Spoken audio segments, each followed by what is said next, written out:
Errou na moradia, você erra em tudo.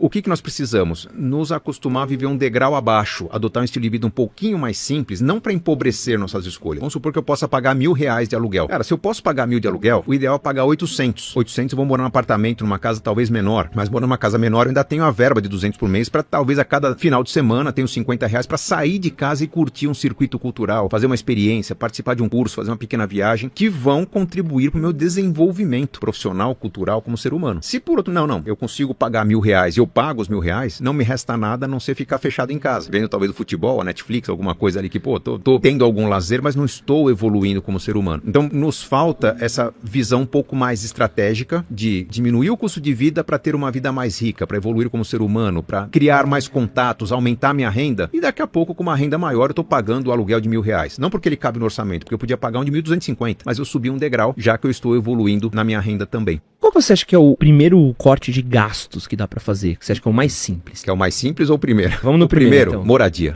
Quando você erra na moradia, você erra em tudo. Vamos supor, a conta que as pessoas fazem é gastar até 1/3 da renda com a moradia. Não tem porquê. 1/3 é o limite que os bancos aceitam de financiamento. Mas se eu quiser gastar 5%, 10%, mas eu não consigo pagar uma moradia com 10% da minha renda. Você consegue dividir uma moradia. Consegue compartilhar uma moradia. Antigamente não. Mas se for para morar numa república, dividir com 2, 3 irmãos, morar num puxadinho no fundo da casa dos pais, eu consigo dividir uma moradia assim, gastando pouco. A questão é que quando você... A questão é começar da forma errada o planejamento, né? Eu ganho, vamos falar um número redondo, 10, eu posso gastar 3 ou 4 com moradia. Se você paga a moradia que você consegue, você já está morando num lugar mais sofisticado, que seria uma moradia mais simples. Talvez uma moradia maior do que aquela mais simples que você moraria. Então, se a moradia é maior, você vai gastar mais com água, mais com energia, mais com decoração. Você está num bairro um pouco melhor, o mercadinho é mais caro, o posto de combustível é mais caro, a feira é mais cara. Então, você cria um efeito cascata, né? O imposto é mais caro, se for apartamento, o condomínio é mais caro. Então, o efeito cascata é muito grande. Errou na moradia, você erra em tudo. Quando você está com as contas desequilibradas, você fala, não, eu vou tentar reduzir meu aluguel de R$1.000 para R$800. Não é 200 de economia. Esse imóvel provavelmente vai ter um imposto menor, vai ter um condomínio menor, vai gastar menos energia, vai ter menos funcionalidades, menos decoração. Você vai gastar muito menos. Então você oxigena o seu orçamento. Então não é o mais simples, é o primeiro. O mais simples... O cafezinho. Não é.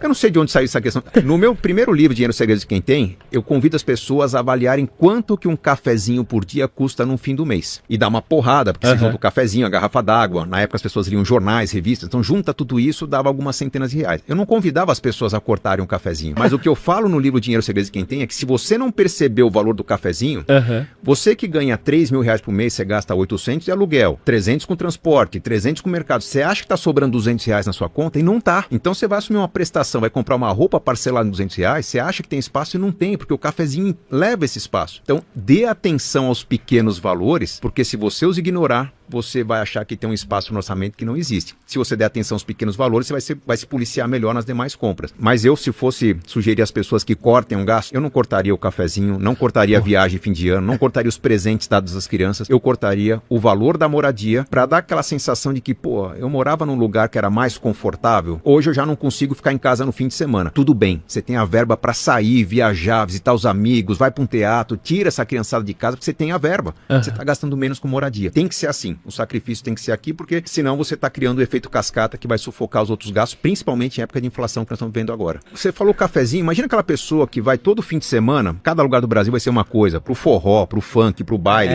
você corta aquilo. Você chega para trabalhar na segunda-feira sem tesão nenhum, você já chega se arrastando, você vai produzir menos, você já não vai ter aquele negócio do contágio, né? Daquela pessoa que, tava animada com os colegas, provavelmente você está colocando em risco o seu emprego. Você cortou o cafezinho, daqui a pouco você está cortando sua renda, o seu salário, porque desequilibrou.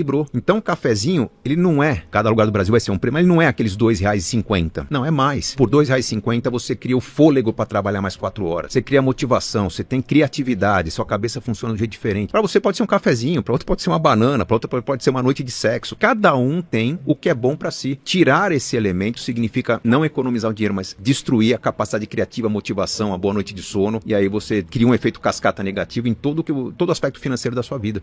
Por onde que eu começo? Pela estratégia. estratégia, porque são muitas opções. Você abrir uma conta numa grande corretora, num grande banco, né? XP, BTG, algum grande banco de investimentos, você abre o menu, você tem lá 400, 500 investimentos diferentes. Qual que você vai escolher? É o mais rentável, de menos volatilidade? Você se perde. Quando você tem uma estratégia do porquê eu vou investir, as suas opções ficam limitadas a meia dúzia. O que é o porquê? Há uma sequência de 3 etapas na montagem de uma carteira de investimentos. O primeiro, eu preciso garantir minha reserva de emergências. Basicamente é o que vai me blindar contra as incertezas do curto prazo. Tem risco de perder minha renda, de perder meu emprego, de aumentar algum custo? Existem algumas simulações a fazer, mas em média a gente sugere que a pessoa tenha 6 meses do consumo mensal dela poupados com muita segurança, muita liquidez. É um CDB de um bom banco, CDB de um banco de investimento. Vai render 103, 104% do CDI, é ali. Precisou de dinheiro, cai na conta no mesmo momento. 6 meses do seu investimento. Então, é meio boring, né? Sem graça. Mas eu quero investir em ações, em cripto, em coisas diferentes, mas tá mandando para renda fixa. Não, mas isso vai te dar certeza do presente. Mesmo que venha inflação, bagunça a renda, você vai conseguir lidar com os imprevistos, com as festas, com as baladas que você vai ter. Montou a reserva de emergência, o próximo passo é garantir o futuro. É eu montar uma carteira de investimentos, pode ser um plano de previdência, uma combinação de ações com renda fixa, algo meio arroz e feijão no mundo dos investimentos. Qualquer assessor de investimentos sabe ensinar isso, que é quanto poupar por mês, durante quanto tempo, com que característica, para começar a viver dessa renda no futuro. Se tudo der errado na minha vida, aquela renda vai me manter. Qual seria o básico? Vou ver com 5, 6, 10 mil por mês? Garanta esse básico. Normalmente um plano de previdência resolve, um fundo de previdência resolve essa equação. É só depois de garantir a reserva de emergências completamente formada, aqueles 6 meses, e depois de saber o quanto poupar por mês para a previdência, colocar aquele andamento, que o que eu investir a mais, eu posso assumir risco. Aí cada um vai poder assumir, eu gosto de imóveis, eu gosto de carteira de ações, eu gosto de fundo imobiliário, eu quero arriscar em cripto. Se é cripto, diversifica. Mas tudo que os influenciadores financeiros falam sobre investimento, diversificação, carteira recomendada, o que você pesquisa, análise técnica, fundamentalista, tudo isso vem na terceira etapa da carteira de investimento. Depois que você garantiu o presente, depois que você garantiu o futuro, você começa a arriscar. E aí, a minha opinião é que esse risco não pode ser tão elevado. Tem que ter uma proteção. Os outros costumam falar, cara, põe tudo em cripto, põe tudo em imóveis, põe tudo num ativo, e costuma dar errado isso, né? Mas aí eu preciso ter a lição de casa feita para o meu investimento funcionar direito. Virão crises? Virão crises. Meus alunos, por exemplo, quando começou a pandemia, lá aqueles 6 circuit breakers, a bolsa mergulhou para baixo, meus alunos perderam dinheiro, mas não perderam a paz, porque meus alunos estavam orientados a ter uma reserva de emergências, aos projetos de curto e médio prazo ter um dinheiro em renda fixa, então quem ia viajar no meio do ano tinha dinheiro para viagem. O que estava na bolsa, o que estava em cripto, o que estava mais exposto, eram os projetos de médio e longo prazo. Quando você vê esse dinheiro encolhendo, o que seria um projeto para acontecer daqui a 5 anos passa a ser daqui a 10.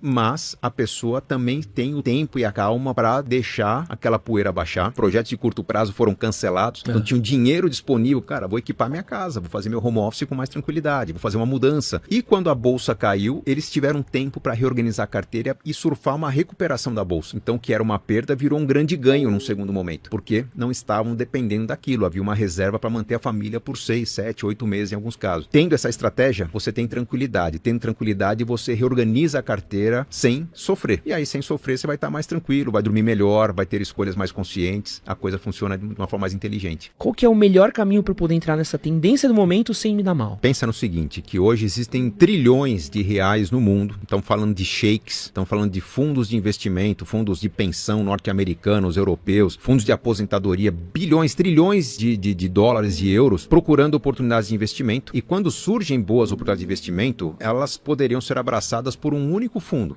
por um único bilionário, um único Warren Buffett poderia comprar toda uma pequena startup. Se a promessa de ganho é muito fácil, quando eu falo promessa de ganho, é algo muito acima da média do mercado, a média do mercado é taxa Selic. Passou muito desses 11, 12% ao ano, é promessa mentirosa de ganho. Porque todo ganho acima da Selic envolve risco. Tudo que envolve risco tem empresas, tem profissionais investindo milhões de dólares em ferramentas para controlar o risco e assumir a parte vencedora de uma aposta. Se alguém me prometendo que eu vou ganhar mais que a média do mercado, provavelmente é para entrar na contraparte dessa operação de risco. Eu entrar como sardinha, muitas sardinhas num mar de poucos tubarões. Tem gente ganhando com Bitcoin. Eu vou entrar perdendo no Bitcoin para mais pessoas ganharem. Tem gente ganhando com NFT, tem gente ganhando com criptoativo, com fundo imobiliário, com small caps, com ações. Não importa o que seja. Toda promessa de ganho fácil, toda promessa de ganho rápido, tá me convidando para uma ponta perdedora porque eu não tenho as ferramentas que os ricos têm. Mas eu confio no meu guru, eu confio no curso que eu estou fazendo, eu confio na apostila que eu estudei. Quer entrar? Entra com uma parte muito pequena do seu capital, não mais do que 5, 10%, que é para você testar seus erros e acertos por pelo menos um ano. Eu quero que você acerte 10 vezes, 10 operações nesse mercado exótico que você está entrando, para você me confirmar se dessas 10 operações você acertou 8 ou 9, você está sabendo o que fazer. Se dessas 10 operações você errar 3 ou 4, você já está correndo o risco de se encantar com as 6, 7 que você acertou, e daqui a pouco, quando coloca mais dinheiro, vai ser contra um grande apostador, um grande investidor que vai te afogar e vai fazer você perder todo o seu dinheiro. As pessoas, quando estão desestabilizadas, elas querem algum tipo de ancoragem. Pô, eu quero estar na tribo vencedora, eu quero estar no tribo dos caras do trade, eu quero estar na tribo dos caras que andam num carro importado. Muitas vezes está faltando, é uma carência da pessoa, tá? Ela não consegue concretizar os planos dela, não tem planos sendo concretizados, ela vai buscar algum tipo de conquista na vida. E ela cai muito fácil nesse tipo de armadilha, nesse tipo de provocação. Existem alguns momentos, algumas situações na vida em que você, quando tem algo que te dá um rumo diferente, né? Eu tenho 3 filhos, né? A partir do momento que eu tive filhos, a minha postura de risco nos investimentos mudou, eu me tornei mais conservador, a minha postura de trabalho mudou, eu nunca mais peguei um avião fretado, táxi aéreo fretado, eu pego um aviãozinho pequeno, desde que ele faça aquela rota todos os dias. Nunca mais voei de madrugada, nunca mais comi algumas bolas assim de ter que trabalhar movido a Red Bull, café, tal. Não, cara, eu tenho que ter uma responsabilidade de chegar inteiro em casa, de brincar com meus filhos. Dei o exemplo dos filhos, mas pode ser que uma pessoa tenha o objetivo de estar construindo sua independência financeira, o objetivo de fazer uma baita viagem no fim do ano, tá poupando uma grana. Quando a pessoa tem algo de grande valor sendo construído, ela dá menos atenção para esse tipo de armadilha. Quando a pessoa tá meio que sem fundamentos na construção dos seus planos, ela vai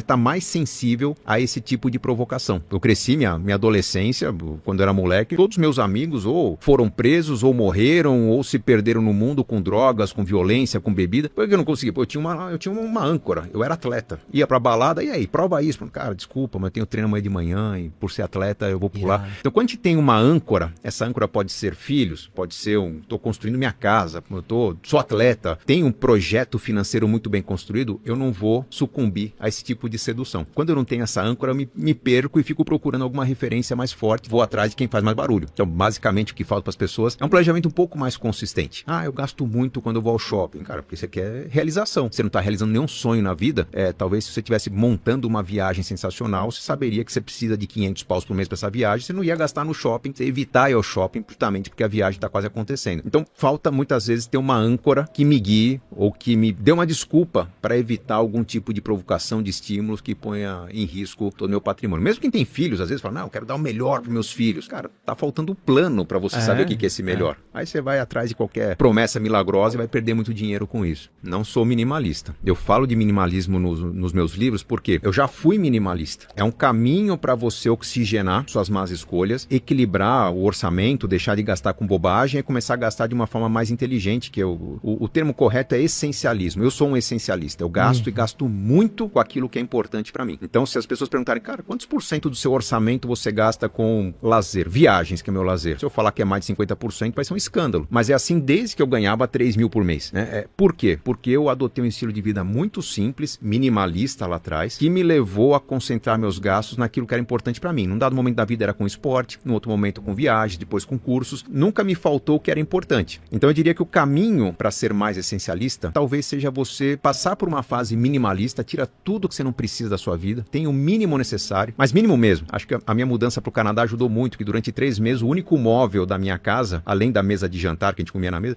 era um puff.